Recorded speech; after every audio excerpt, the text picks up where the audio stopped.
comenzar la grabación, ¿sí? Último teórico del año, como habíamos conversado hace un ratito.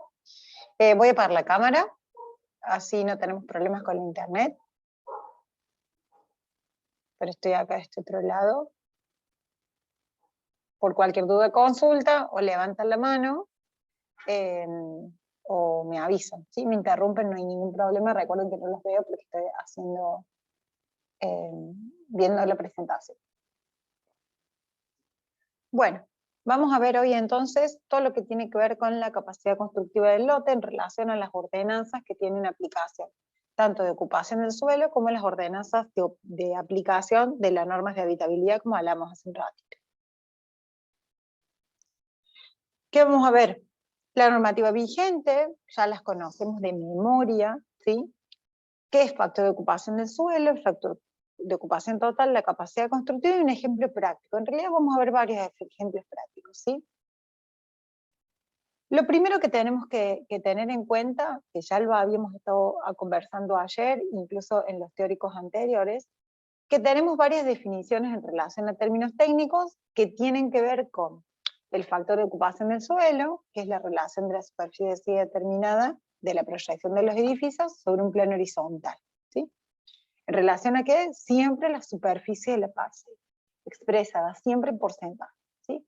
El factor de ocupación total es la relación que va a tener el total de la superficie edificable con la superficie, por supuesto, del total de la parcela. Apaguen porfa los micrófonos porque no los puedo ver. Y voy a iniciar el video a ver si me aparecen aquí. Bien. Y otra de las consideraciones que vamos a utilizar, o de la terminología que vamos a utilizar, es el concepto de unidad funcional, que sería este local o conjunto de locales que pueden ser utilizados para distintas funciones, para residencia, comercio. Ayer hablamos de unidades funcionales dentro de la clase, que siempre tienen que tener al menos un núcleo sanitario para que tengan uso exclusivo e independencia, ¿sí? En todos los casos, estas unidades funcionales pueden ser conectables, por supuesto, con otras unidades, ¿sí? Por ejemplo, si yo tengo una vivienda y tiene un local, o un estudio, o un taller dentro de la misma, se considera una sola unidad funcional, ¿sí? Se pueden ir combinando. Y tenemos dos terminologías que estuvimos viendo también ayer, la diferencia que tiene que ver con la vivienda individual agrupada y la vivienda colectiva. La vivienda colectiva es el tema del trabajo práctico número 3 y número 4, pero sí es diferente al concepto de vivienda individual agrupada, que según el código, en la ordenanza, el código de ocupación de suelo, ¿sí?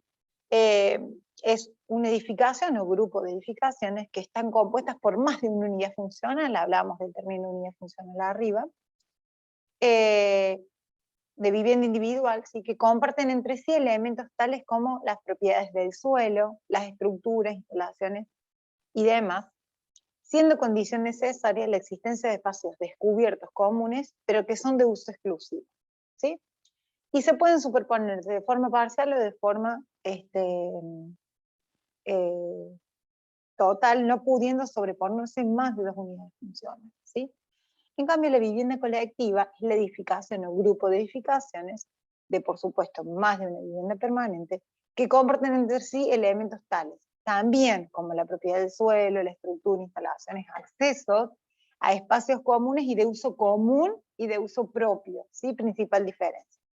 Y es una condición necesaria para encuadrar las viviendas en esta categoría, que la edificación esté resuelta mediante la superposición total de unidades, ¿sí? O parciales cuando las unidades se desarrollen en diferentes niveles, ¿sí? Nosotros vamos a hacer para el práctico que viene y el próximo, vivienda colectiva. ¿Por qué es importante? Porque en base al tipo o a la tipología habitacional, la ordenanza va regulando una u otra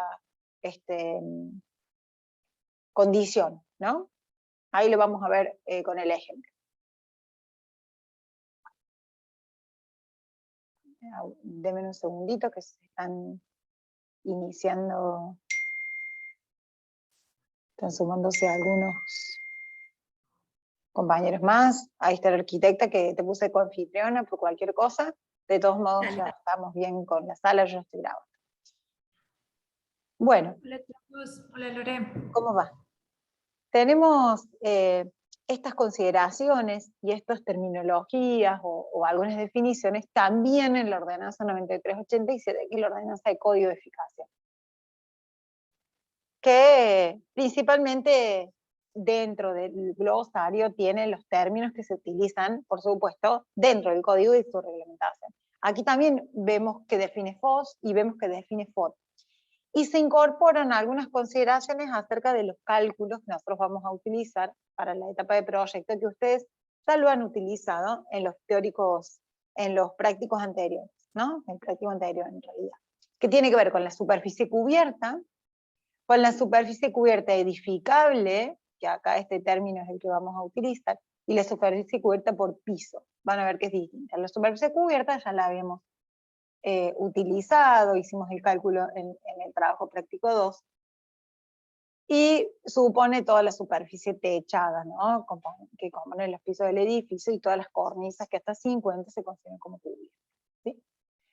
La superficie cubierta edificable resulta de multiplicar el área del lote, recuerden siempre la superficie del lote para cada uno de los coeficientes, que van a ir variando, por supuesto, según cada zona, conocidos como el FOS y el FOD, y la superficie cubierta total es la cubierta edificada o edificar, incluyendo toda esta superficie, pero teniendo en cuenta las consideraciones que vamos a aplicar más arriba, que aplicamos más arriba, ¿no? De FOS y de FOD. Y la superficie cubierta por piso, por supuesto, es el área total por piso comprendido dentro de la parcela, que por supuesto tienen que tener en cuenta las consideraciones que vimos más arriba de FOS y de FOD. De todos modos, vamos a hacer la aplicación, no se asusten, esto es parte del teórico. Es conocido, que lo hemos visto en teóricos anteriores, como dentro de un lote podemos conocer, teniendo un lote dado, podemos conocer cuál es la ordenanza de ocupación y de uso del suelo que se aplican al mismo, teniendo en cuenta la página de la MUNI, los textos del cuerpo de la ordenanza, buscando en el dígito municipal, etc. ¿Sí? Siempre accediendo desde los distintos niveles de aproximación que son distrito, zona, manzana y parcela, ¿sí? Nosotros podemos, ya lo hemos hecho con la página de la MUNI, entrar a través del barrio, a través de la calle, con la designación catastral y demás. Nosotros hemos diseñado un loteo de la mano de la ordenanza de fraccionamiento del suelo y determinamos que la zona para este loteo es zona G2 de ocupación de suelo, ¿sí? Donde tenemos dentro del cuerpo de la ordenanza, lo primero que se define el carácter urbanístico. Acá vemos que habla de baja densidad habitacional, con vivienda individual o individual o agrupada, ¿sí?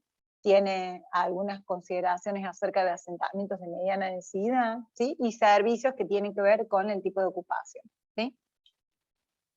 La delimitación, según plano de zonificación, lo tenemos ahí dentro del cuerpo y dentro de los anexos gráficos, y habla de que tiene un factor de ocupación del suelo de 70% y un FOD de 1,5, con una altura de edificación de 12 metros, y también especifica que tiene que ser en planta baja y hasta un máximo de 2 plantas elevadas. ¿Podemos no llegar a los 12? Por supuesto, no podemos superarlo. Profe, ¿puedo hacer un solo nivel o planta baja y primer piso? Por supuesto, pero nunca, nunca saltando este límite, ¿no? Por supuesto. Y los retiros tienen que ver con los artículos anteriores descritos en las otras ordenanzas, recuerden este artículo 57, y si no, los retiros que tienen que ver con el diseño del loteo que ustedes realizaron. Sabemos que también están en el apunte cuáles son los retiros en relación a los anchos del loteo, ¿sí? Y acá hay una cosa que se incorpora que no habíamos tenido en cuenta con anterioridad, que tiene que ver con el número máximo de unidades de vivienda por parcela. Entonces, nosotros tenemos acá que la ordenanza para la zona G2 dice que podemos hacer una unidad de vivienda cada 100 metros cuadrados de superficie de parcela. no dice que cada vivienda tiene que tener 100 metros. Dice que si yo tengo un lote de 300 metros, puedo hacer hasta un máximo de 3 viviendas. ¿Sí? Más adelante, que ahora lo vamos a ver aplicado, van a ver que se va a hacer sencilla la aplicación. También más adelante, dentro de las consideraciones de la ordenanza, dice que tenemos que leer el apartado 5 que tiene que ver con las disposiciones a planes de vivienda. Es decir, la vivienda en este caso que tenemos colectiva. Las primeras partes dice que todo lo anterior tiene que tener consideraciones desde el punto 1 al 4, ¿no? Son las primeras las A. En cambio, la B dice que cualquiera de los casos que se materialice dentro de esta zona con vivienda individual agrupada, el número de unidades máximo funcionales por parcela es una cada 140. Es decir, si yo quiero hacer dúplex en un lote de 300 metros, solo puedo hacer 2 unidades de vivienda. Y más abajo dice que las normas de ocupación de edificios para vivienda colectivas, cualquiera sea el tipo, va a ser con un máximo de 60%. Sí, alguien levantó la mano. No sé quién, pero veo solamente la manita. ¿No? No, profe, fui yo sin querer. Ah, bueno, muy bien. Yo porque estoy viendo solo la pantalla que están viendo ustedes y no los puedo seguir. Entonces, hay una consideración acerca de la vivienda colectiva que me dice que el FOS es menor, ¿sí? No va a ocupar el FOS de 70% como si hiciéramos una vivienda individual agrupada o una vivienda individual, ¿sí? Una casa como hicieron ustedes en la vez anterior, ¿sí? En el práctico paso. Y ahora vamos a ver cómo se aplica. Entonces, por un lado sabemos que el factor de ocupación del suelo es un valor siempre expresado en porcentaje, ¿sí? Y sería la parte del terreno que podemos ocupar de edificación y cuál es la parte del terreno que tenemos que dejar libre. Incluido, por ejemplo, los retiros, incluido patios. Ahora vamos a ver un ejemplo con patios, ¿sí? Según, para una zona que tenemos considerada como G2, tenemos acá que según el inciso C, es el 60% de ocupación de FOS para vivienda colectiva. Entonces, si yo tengo un lote de 5.000 metros, parecería lógico que de los 5.000 metros, 3.000 tengo que ocupar en metros cuadrados cubiertos en planta baja, y 2.000 metros cuadrados me van a quedar como superficie libre. Les vuelvo a repetir, y podemos incluir ahí los retiros, ¿sí? A la hora de aplicar el factor de ocupación total, tenemos que tener en cuenta siempre que es un valor expresado en números. Puede ser 0,5, puede ser 1, 1,5 en este caso, 2, o según perfil, y ahí el número lo proponemos nosotros en relación al proyecto. En este caso, expresa la cantidad de metros cuadrados totales que podemos edificar en toda la parcela, ¿sí? Incluyendo todos los niveles, todos los pisos, que me permita a mí la ordenanza o la zona del uso del suelo, y que resulta, por supuesto, de multiplicar ese coeficiente, o ese valor expresado en números, por la superficie del lote. Por ejemplo, en este caso, bueno, acá ahí dice 1, pero en realidad es 1,5. ¿Sí? Entonces, para mi lote propuesto de 5.000 metros, yo tengo 5.000 por 1,5 me da 7.500 metros. O sea que en el total de los pisos tengo que ocupar 7.500 metros. Es decir, planta baja, primero y segundo, dejando un porcentaje libre, siempre y cuando sea 40% o mayor, ¿sí? Vamos a ver otro ejemplo. Esto es súper sencillo, es una calculadora, en un segundo lo tenemos como, ¿sí? Ahora vamos a ver otros ejemplos. ¿Qué es importante? Que en relación a la capacidad constructiva del lote, el FOS y el FOR siempre se interrelacionan con las demás normativas y regulaciones, es lo que hablamos hace un ratito. No solamente la aplicación de FOS y FOT, sino que también aplicamos retiro. En el caso que tenga conservación patrimonial, tenemos que incorporar lo que nos permita patrimonio. En el caso que haya algún valor patrimonial verde, como explicaba Rincón hace unos días en una clase, se conserva la vegetación y la ordenanza de la mano de planeamiento nos puede hacer alguna modificación del patrón, etc. ¿Sí? Y también teniendo en cuenta el tamaño y tipo de terreno, las zonas de uso del suelo en relación a las actividades y los patrones. Hay ordenanzas, por ejemplo, como el 8133, que no solamente regulan la ocupación de suelo, la ordenanza de 12483 que regula la ocupación de suelo, sino que de la mano del 8133 en el mismo terreno nos dice cuántos metros cuadrados, por ejemplo, de depósito podemos construir para almacenamiento de alimentos, por ejemplo, y a través de una grilla, que le hemos visto como complemento de los teóricos anteriores. Entonces, no solamente tengo que tener en cuenta el FOS y el FOD, sino también el tipo de proyecto que yo voy a incorporar dentro de mi terreno. Y acá tenemos algunas de estas de consideraciones, ¿no? Retiros de línea, edificación, retiros de corazón de manzana, perfiles de edificación a alturas máximas, cantidad de unidades funcionales. Este es un tema importante que vamos a ver hoy también, patios de iluminación y ventilación según su categoría, etcétera, etcétera, etcétera. Les mencioné uno recién yo del 8133 que tiene que ver con la ocupación para actividades, ¿no? Y cualquier otra normativa que pueda modificar la constructividad del terreno y su ocupación. Lo dijo Rincón, lo vuelvo a repetir en teóricos anteriores, como por ejemplo, alguna vegetación que tenga valor patrimonio, ¿sí? Cuando hablamos de implantación del terreno, hablamos de FOS y de FOD, pero también hablamos de la idea de partido, ¿no? Cómo vamos a ubicar esta cantidad de metros que podemos construir, en el caso que hablábamos recién, estos 6.000 metros, o 6.500 metros, o 5.000 metros, lo que nos dé, 7.500, perdón, en cuestión de FOD, dentro del terreno. Y siempre se comienza un proyecto con una calculadora. Comenzamos el proyecto no solamente con una idea de programa y una idea en general de la solicitud de un cliente, sino que una vez que a nosotros nos llega el terreno, siempre hay que empezar con las limitaciones y a partir de ahí comenzar con la tarea de proyecto, ¿sí? Una calculadora. Y acá vamos a ver otro ejemplo. Por ejemplo, para zona G1, ¿sí? Que estamos G1, G2. Acá proponemos un terreno que tiene 12 metros de frente por 25 metros de fondo, o sea, un terreno de 300 metros, ¿sí? Con un factor de ocupación de 60%, yo puedo ocupar 180 metros cuadrados de ocupación, ¿sí? En planta baja. Y con un FOD de 2,5, zona D en realidad, son 300 metros por 2,5, ¿sí? Tengo 750 metros cuadrados totales de construcción. Y tengo una superficie libre, por supuesto, que tiene un poco que ver con las cuestiones de cálculo de la resta del FOS, ¿no? Entonces, y una altura máxima que me dice que es de 10,50. Ahora bien, yo tengo que tener en cuenta que el retiro de línea de edificación es de 3 metros, ¿sí? Este espacio verde es de 3 metros. Entonces también me va a contar esa superficie libre como FOS, ¿sí?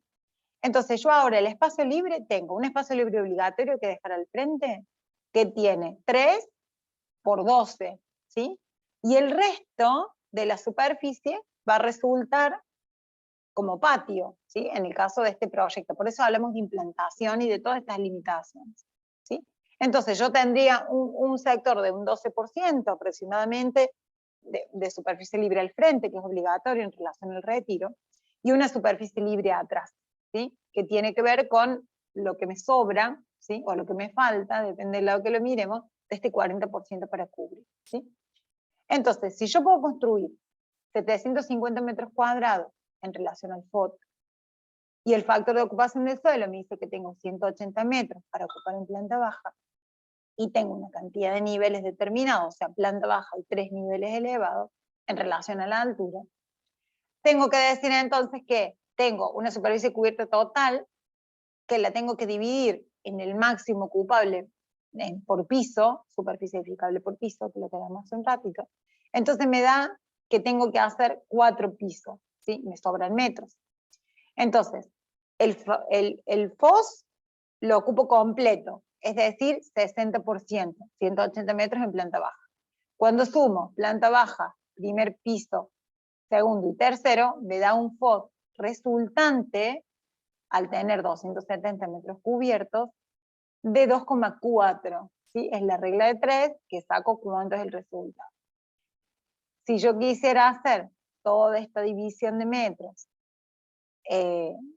teniendo en cuenta la superficie máxima edificable, voy a llegar a que planta baja puedo tener 171 metros y que en realidad llego bien a la altura de la edificación. O podría resultar ocupar los 180 en planta baja y resolver que los pisos superiores sean un poco más pequeños, siempre y cuando no supere ni el porcentaje de metros cuadrados cubiertos, ni tampoco supere los metros cuadrados de FOS.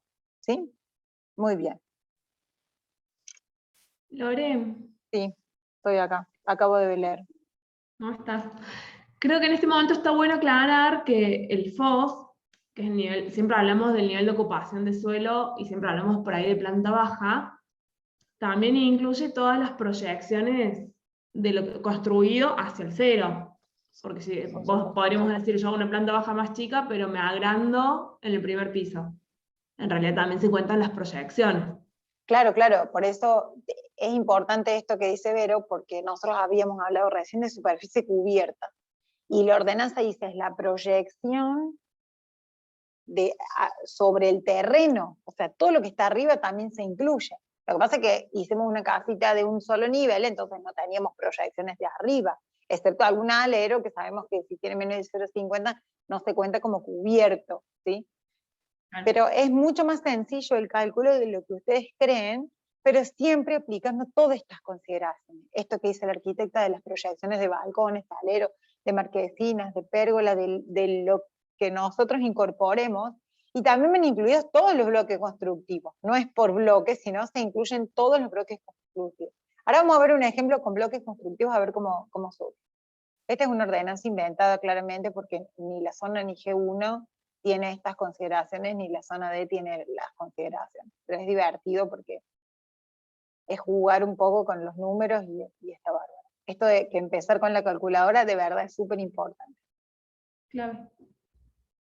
No, es lo primero con lo que uno empieza, aparte es la capacidad que yo puedo construir. Si yo me excedo de esto, no puedo probar, ¿sí? No lo apruebo, entonces no funciona. Acá vamos a ver otros ejemplos con el mismo lote. Yo tenía un retiro de 3 metros, entonces ese 12% lo tengo sí o sí, y resuelvo pegar los dúplex estos que estábamos con, o la edificación con esta altura, en este 60% que me quedó en uno de los laterales. ¿Por qué? Porque la ordenanza me sirve, porque tengo justo donde dice 22, tengo el norte, entonces donde dice 25 tengo el sur, y resuelvo taponar el sur con medianera, etc. ¿Sí? También tengo que tener en cuenta que yo puedo ocupar planta baja hasta 3 pisos elevados, ¿sí? No habría ningún inconveniente porque yo, mientras esté dentro de los límites de la ordenanza, lo podría resolver. Entonces vamos a verificar que el FOS resultante, en vez de ser 60, es menor, ¿sí? ¿Por qué? Porque yo necesito este patio en relación a la altura, que ya lo vamos a ver cómo lo calculamos. Y tendría como resultado 687,12 metros cuadrados cubiertos totales, y no 750 metros cuadrados totales, ¿sí? Con una superficie en planta baja también menor a lo que me permite el FOS, ¿sí?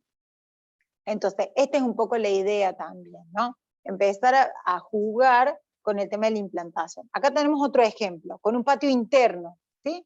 Un edificio que tiene un patio interno. Entendiendo que el cálculo de patio de iluminación y ventilación, que lo vamos a repasar ahora, es un tema que ustedes lo tienen requete contravisto porque lo hemos incorporado dentro de los teóricos anteriores de codificación, teniendo en cuenta que nosotros hemos preparado un apunte completo donde tienen ustedes las posibilidades de ir buscando dentro de los artículos de la ordenanza, pero bueno, van a tener este teórico de apoyo también para ver el tema del cálculo, ¿sí? Entonces, teniendo en cuenta que por la altura que yo tengo necesito un patio de primera categoría, la altura dividido 3 me da un patio que tengo que tener de 3,46 metros cuadrados, lineal, ¿no? Entonces, si yo ya tengo un patio, en el ejemplo de recién, de 3,82, cumple, ¿sí? Es mayor, así que cumple, no habría ningún problema. Entonces voy a tener en cuenta esta consideración. Hago un patio interno con el porcentaje de libre, y puedo generar un patio interno, ¿sí? Que va a tener al menos la superficie que yo puedo ocupar del 28% que me falta, porque yo al 12 ya lo cumplí con el centro. Pero miren qué otra alternativa, tener un patio interno que me cumpla con las dimensiones mínimas y poder repartir un patio trasero que también me cumpla, ¿sí? La sumatoria de estas tres partes me da el total del 40% del lote, ¿sí? Y acá hay otra consideración que dice que para las unidades funcionales, para vivienda colectiva, es una vivienda cada 100 metros cuadrados de superficie del lote. Entonces, si nosotros tenemos consideración que nosotros tenemos un lote que tiene 300 metros, y a mí me dice la ordenanza para esta zona que tengo una unidad funcional cada 100 metros cuadrados de parcela, tengo por supuesto 3 unidades funcionales. ¿Cómo las puedo distribuir? 3 departamentos y un local, o 3 locales. Recuerden que la unidad funcional también tiene que tener una independencia sanitaria, lo veíamos hace un rato. ¿Está? Bueno. ¿Dudas, consultas, averiguaciones? Bueno. Un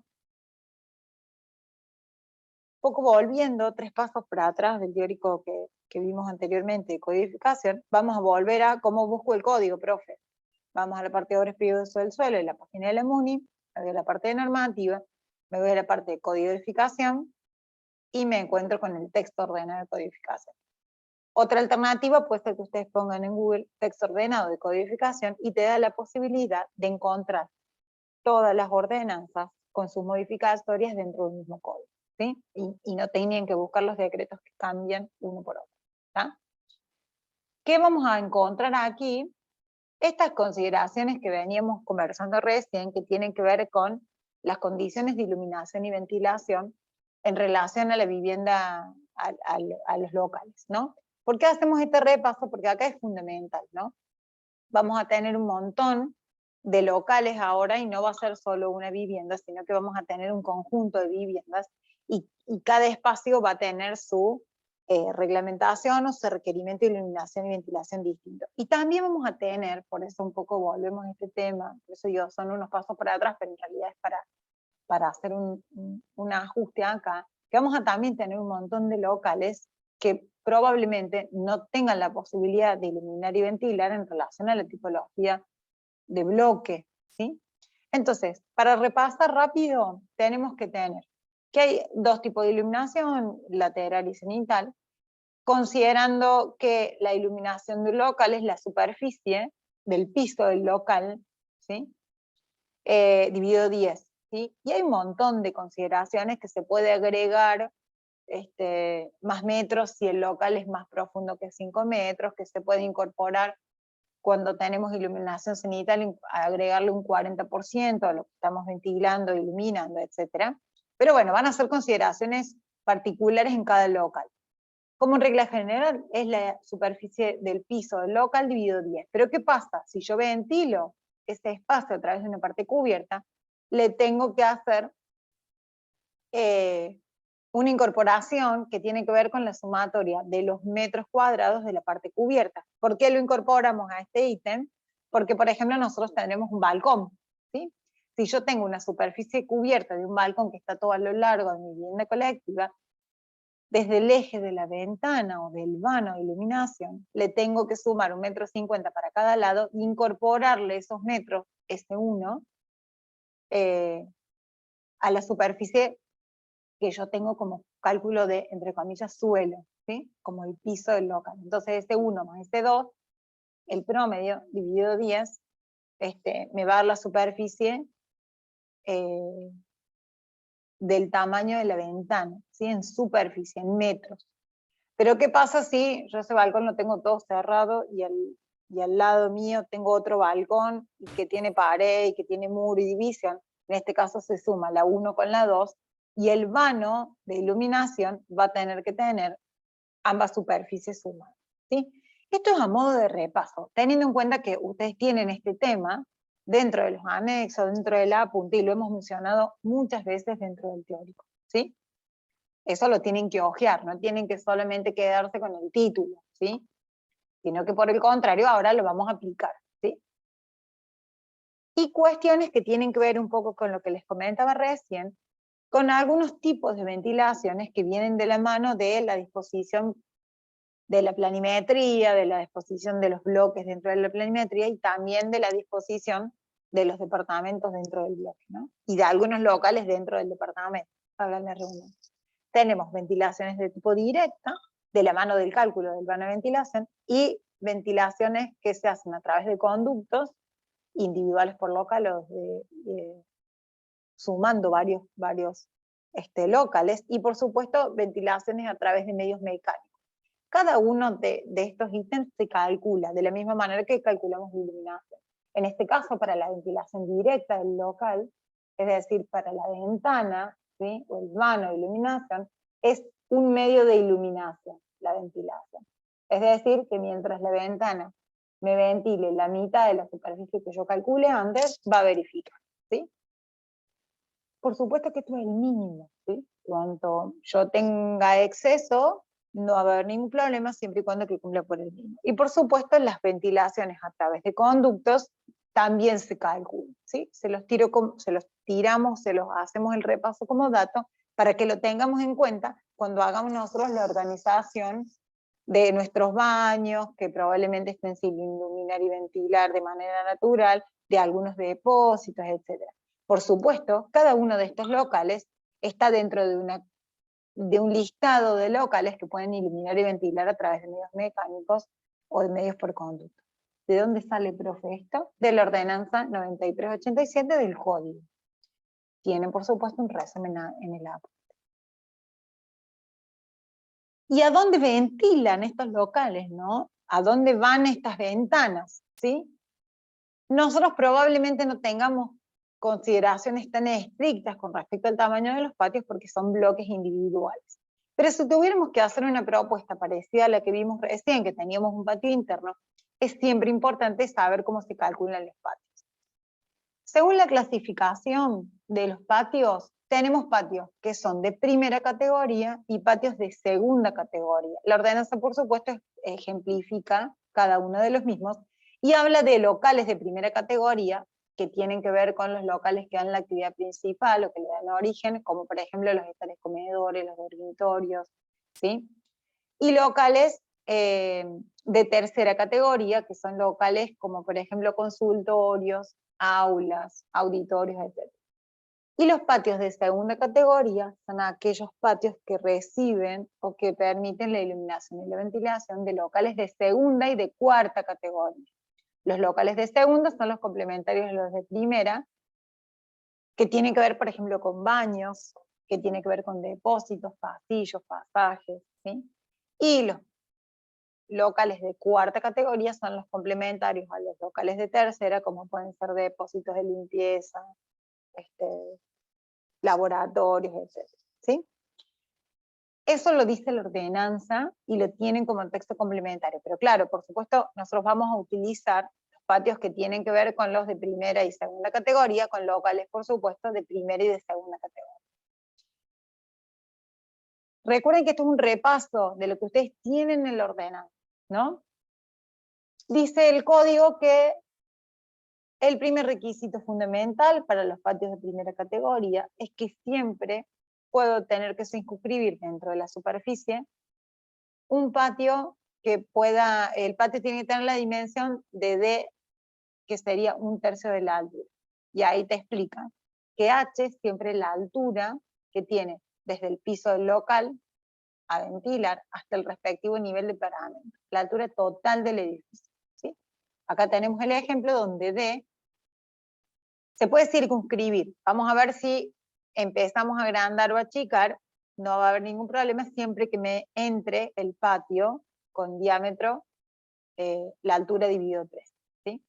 En el caso de que tengamos paramentos enfrentados de diferentes alturas, como vemos en el plano 33, yo puedo hacer un promedio de las alturas, pero claro, cuando llegue a la altura máxima, el D tiene que ser la altura dividido 3. Entonces hago el promedio de H y H1 para el patio más pequeño, pero cuando tengo que iluminar y ventilar los locales que se encuentran en la parte más alta, tengo que tener una distancia mayor, ¿sí? El D crece, por supuesto, porque creció la altura, por supuesto, ¿sí?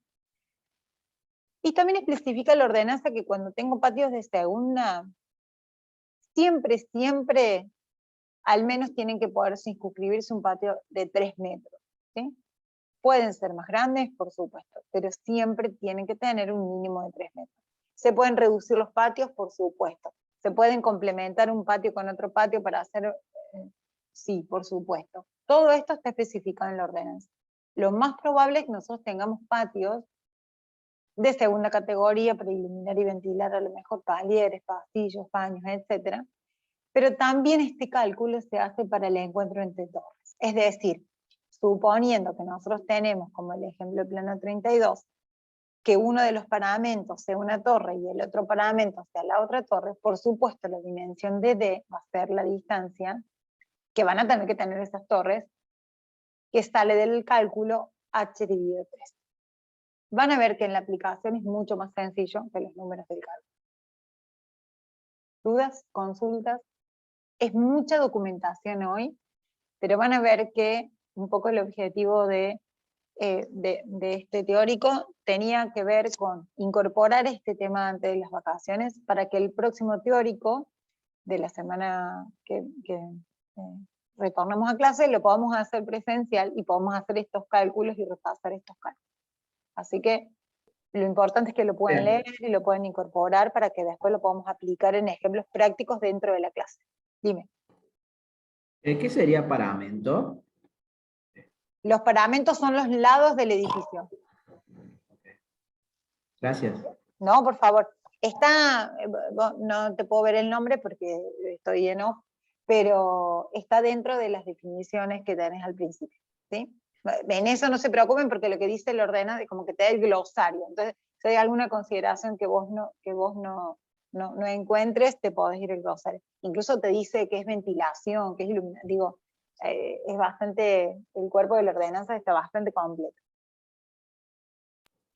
Perdón, Lore, también está bueno aclarar que paramento, más allá que son los bordes del edificio, incluye la baranda o el último, donde termine el muro del edificio, ¿me entendés?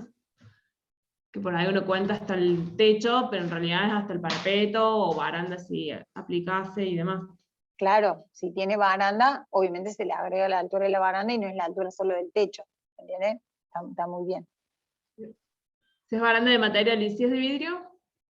Si es de vidrio, cuenta solamente hasta la altura que sería el parapeto que toma la base de la baranda. Eso.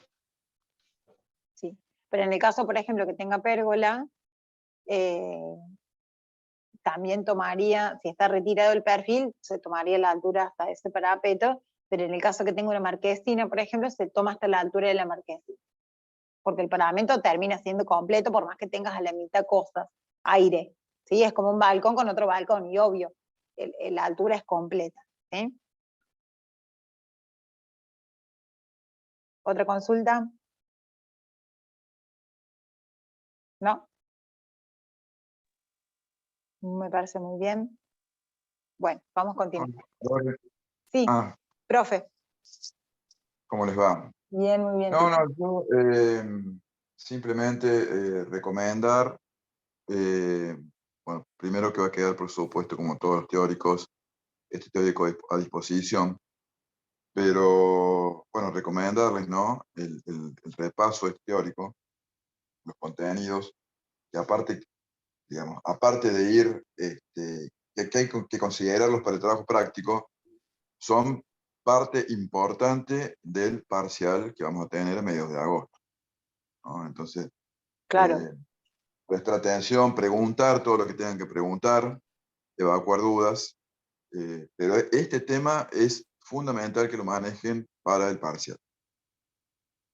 Gracias. No, por favor. Y aparte temas que aunque no estén dentro de consideraciones que podamos haber hecho en algún teórico, como son de aplicación, ustedes lo tienen que saber. Es como fundamental consideraciones que tienen que ver con la iluminación y la ventilación, porque si bien no dimos un teórico de iluminación y ventilación específicamente, sí hemos incorporado todo lo del código de eficacia, ni lo hemos utilizado en la planta, o sea que lo hemos aplicado, ¿sí? Entonces son cuestiones que están especificadas en el código, aunque desde la práctica pareciera que es un cálculo como obvio, la Supercivio 10, ¿no? Están con sus artículos, están marcados punto por punto, y obviamente van a ser de aplicación en el parcial, por supuesto. Bueno, continuando entonces, un poco volvimos a la parte de iluminación y ventilación, y a la parte de patios, porque bueno, lo habíamos incorporado recién en las consideraciones que tenían que ver con la implantación. Ahora un poco volviendo, ¿no? Para el trabajo práctico de vivienda colectiva, en relación a la ordenanza de fraccionamiento del suelo, la ordenanza 8060, dijimos que los retiros de línea de edificación van a ser, según el artículo 16 de la misma, proporcionales al ancho de la parcela, y que van a corresponder a cada urbanización en relación a algunas modificaciones que tienen según un decreto. En el caso nuestro, lo tienen esto en el anexo, chicos, así que repasen de ahí. Para parcelas de frente de cualquiera de las calles con perfiles especiales, ¿sí? Cualquiera sea su ancho, el retiro obligatorio mínimo será de 6 metros. ¿Sí? Entonces, tenemos acá un ejemplo sobre G1, que es, nosotros tenemos G2 este año. Tenemos el factor de ocupación, que en este caso era máximo de 1, ¿sí? Por eso incluso ven que tiene otra dimensión el lote, y no es arbitrario, sino que ustedes van a tener que ver también consideraciones diferentes, porque esto es lo que tienen que hacer para la semana que viene, así que le dimos otro ejemplo, donde tenemos que la altura máxima en este caso es 1050, correspondiente a planta baja y 2 plantas elevadas. Y acá me dice, en este caso, que es una unidad funcional cada 140 metros cuadrados, no cada 100 como decíamos recién. Y acá tenemos una ocupación de suelo de 60 porque aplica la ordenanza también, el artículo 5. ¿Sí? Entonces, en este caso yo tengo una propuesta que tiene un terreno de 60 por 70 con 4.200 metros, ustedes tenían un terreno de 5.000 como mínimo, recuerden, con un FOT de 1 y un FOT de 60 y una altura máxima de 1050. ¿Sí? Y unidades cada 140 metros cuadrados, con retiros, por supuesto, de 6 metros de cada uno de los laterales.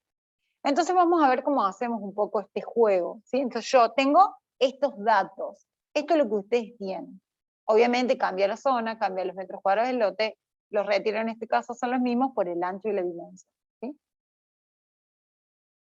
Entonces vamos a ver este ejemplo, ¿no? Cómo lo podemos incorporar dentro de la práctica profesional.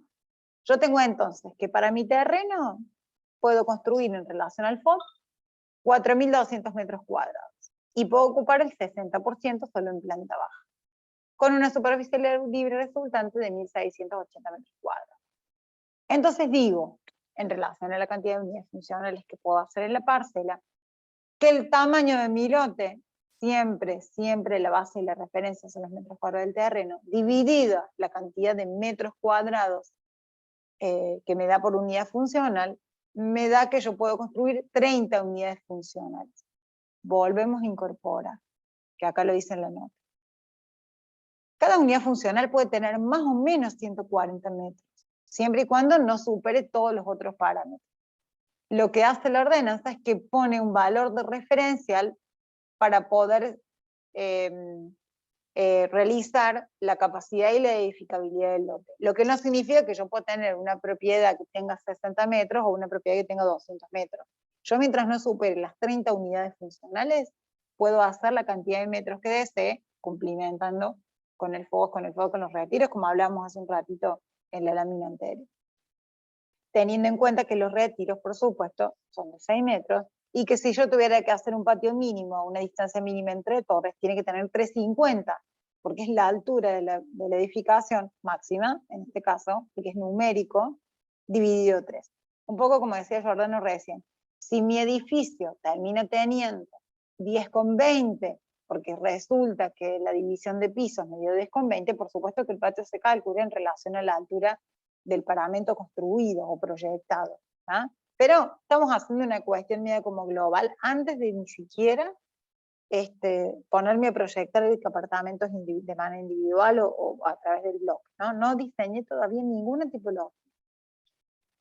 Entonces yo digo que tengo que proyectar una vivienda individual, una vivienda colectiva en bloques constructivos individuales, aplicando toda la ordenanza que aplicamos en el práctico 2. En el práctico 1, en este caso zona G1 como hablábamos recién. Entonces utilizo bloques, propongo bloques de 4 unidades funcionales por planta, donde yo sé que cada planta va a contar con 2 tipologías. Tipologías de 3 y tipologías de 2, que es lo que me pide, por supuesto, el programa. Entonces yo podría hacer, para el cálculo de 30 unidades funcionales, 3 torres, ¿sí? Una torre con 12 unidades funcionales, otra torre, la torre B, también con 12 unidades funcionales, y después me quedan 6 unidades funcionales colgadas, pero defino que lo voy a hacer en otra torre. ¿Por qué son 2 unidades funcionales por piso? En realidad son 4 unidades funcionales por piso, por torre, porque tengo 2 de 2 y 2 de 3. ¿Sí? Es numérico. No toqué ni un lápiz ni medí siquiera cuánto tenía un departamento. Es numérico.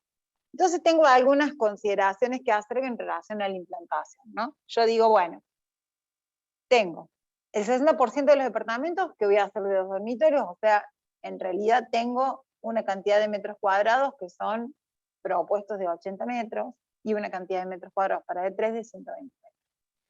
Entonces tengo que más o menos puedo proyectar un edificio aproximadamente, construirlo, de 3.312 metros. Profe, ¿de dónde saco yo estos metros cuadrados por departamento? Son los propuestos en la guía. Este año propusimos otros números, ¿sí? Y las circulaciones van a ser alrededor de un 20%. También propusimos otros, ¿no? Entonces, si yo tengo que construir por FOT 4.200 metros y voy a calcular por los números del programa 3.312 metros, verifica, o sea que estamos bien. Entonces, ¿qué tengo que hacer ahora? Empezar a incorporar las cuestiones del diseño dentro de los bloques. Entonces tengo 4 unidades funcionales por bloque, con torres que me pueden ocupar esta huella que les decíamos ayer, que es fundamental que lo puedan estudiar dentro de los antecedentes, y voy a tener 2 bloques de 4 unidades funcionales por piso, y voy a tener un bloque más pequeñito, ¿sí? Que es lo que veíamos en la filmina anterior. Bueno, perdón. Ahí. Acá estamos, ¿sí? Otro piso en la torre C. Y en alternativa 2, por ejemplo, tengo también que voy a hacer un bloque más grande, que tengo 6 unidades funcionales, para que no me quede el otro bloque colgado, voy a hacer un bloque un poco más grande, y me queda el bloque de 4 unidades funcionales. ¿Ven que lo verde? Yo digo, tengo toda esta superficie, que es la superficie de retiro, que no puedo ocupar con nada, ¿sí? Porque es superficie de retiro obligatoria. Pero además, tengo que dejar el patio reglamentario que habíamos calculado que tenía 350 en relación a los 250 de alto, ¿sí? A este cálculo de unidades funcionales falta sumar los accesos, la guardia, todo lo que tiene que ver con áreas libres de circulación y vinculación, las cocheras sobre planta baja según la ordenanza de codificación, y todo lo que tiene que ver con los espacios comunes. Por ejemplo, los amenities, si quiero hacer piletas, si quiero hacer pinchos compartidos, etc. Eso tiene que ver un poco con la propuesta que ustedes van a hacer para el práctico 4. Esta filmina es la que les va a dar una mano, junto con las anteriores, para poder realizar de manera individual el práctico 4. ¿Sí? Y este es el resultado de alguna de las tipologías que habíamos estado viendo ayer, ¿no? Donde tenemos nosotros estos grandes complejos con torres de departamento, vivienda colectiva, ¿sí? La vivienda colectiva, quiero sacarlos de esta idea que tiene que tener muchos pisos, ¿no? Tiene que ver con una tipología o con una característica de agrupación de las viviendas en relación al terreno. No hace falta que sean edificios pegados entre medianeras, ¿no? Esto también es tipología de vivienda colectiva, donde tenemos la incorporación de elementos que son comunes, como las guardias, como las piletas, como los accesos, las circulaciones, y consideraciones que tienen que ver, por supuesto, con el diseño del exterior, ¿sí? En este caso, techos verdes, algunas cuestiones de marquesinas, cerramientos, y por supuesto teniendo en cuenta todo lo que tiene que ver con la dotación, ¿no? Tienen tanques, tienen conductos, tienen etc. Acá se cierra un poco este teórico, vamos a poner en cámara para los que tengan consultas y dudas, cierra un poco este teórico y le da inicio a las posibilidades que nos da el terreno tan grande en relación a la capacidad constructiva que tiene siempre que ver con la superficie del terreno y con la zona. Dime. La lámina anterior, me pareció escuchar que dijiste que es lo que va a ayudar a hacer el trabajo práctico número 4. Sí. Pero en realidad lo tienen que hacer ahora para el trabajo práctico número 3, porque es No, como claro, claro. el cierre de esta primera etapa, que es lo que tienen que entregar la próxima semana que nos veamos. Claro, pero esta idea que yo les contaba de incorporar los accesos, las guardias, las áreas libres, las circulaciones, los espacios de uso común, todo eso lo tienen que incorporar de manera individual. O sea, ustedes pueden tener las mismas tipologías, o sea, todos van a tener los mismos bloques constructivos, pero van a tener que empezar a diseñar cómo estos bloques se van a relacionar entre sí, y obviamente tienen que tener en cuenta acá que ni siquiera lo incorporamos dentro de la cuestión teórica, porque esto es algo que ustedes lo tienen que tener incorporado, que tiene que ver con el diseño bioclimático, con el asolamiento, con las circulaciones cruzadas, las ventilaciones, se entiende, o sea, se supone que vamos agregando temas a los temas que ya hemos estado viendo en clases anteriores. Así que, bueno, esto es un poco lo que tenemos que traer para la clase que viene, como bien lo decía la arquitecta, teniendo en cuenta, por supuesto, las consideraciones que tienen que ver con el estudio de sitio, situación, ¿no? ¿Cuáles son las calles principales? Si esa cantidad de metros cuadrados que me ocupan el retiro me superan el 20% del porcentaje del FOS, que también lo dice la ordenanza, si yo los pudiera reducir. Teniendo en cuenta, claro, que si yo tengo una vía de primera categoría dentro del diseño de mi loteo, esta calle no la puedo reducir. O sea, ese frente no puedo reducir retiro. Entonces, por más que me supere por todos lados la superación en porcentaje de retiro, bueno, tengo que tener en cuenta que en las vías de primera categoría yo no puedo reducir el retiro, por más que me ocupen todo el lote, ¿sí? Entonces, bueno, son cosas que se van modificando y son aplicaciones a cada lote, en cada situación. No hay un cálculo igual para un edificio u otro. Por más que ustedes tengan todos los bloques constructivos iguales, las dimensiones y las cocheras, las áreas libres, las consideraciones que tienen que ver con la superficie cubierta de amenities, quinchos, etcétera, va a cambiar. Entonces, ninguno del grupo seguramente va a tener el mismo cálculo numérico, ¿sí? Dudas, consultas, averiguaciones.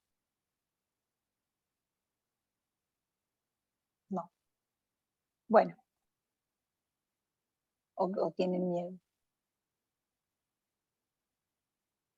No tienen miedo, ¿cómo no tienen miedo? Bueno, vamos a dejar de compartir pantalla. Dejar de compartir. Bueno, entonces, vamos a cargar este teórico con el enlace video, y también vamos a cargar el PDF. Es importante que ustedes tengan en cuenta que hay consideraciones de datos que nosotros hemos colocado dentro del teórico que son a los fines del ejercicio del tema. Si yo tengo que elegir todos temas, todos áreas de ocupación del suelo con FOS 60, todos iguales, con FOS 1 es como fácil. Así que hemos incorporado algunos números medios extraños, ustedes apliquen el de su ordenanza, y cualquier consulta, nosotros cuando volvamos a clase, vamos a hacer una especie de teórico práctico presencial y vamos a llevar otros ejemplos para poder hacer un cálculo de capacidad constructiva que lo podamos hacer en clase y que sea distinto a estos, así tienen varios ejemplos para poder hacer y practicar ustedes para el teórico, para el examen parcial. Suspendo la grabación. No sé si mis compañeros quieren incorporar algo antes de tener el... No. Bueno.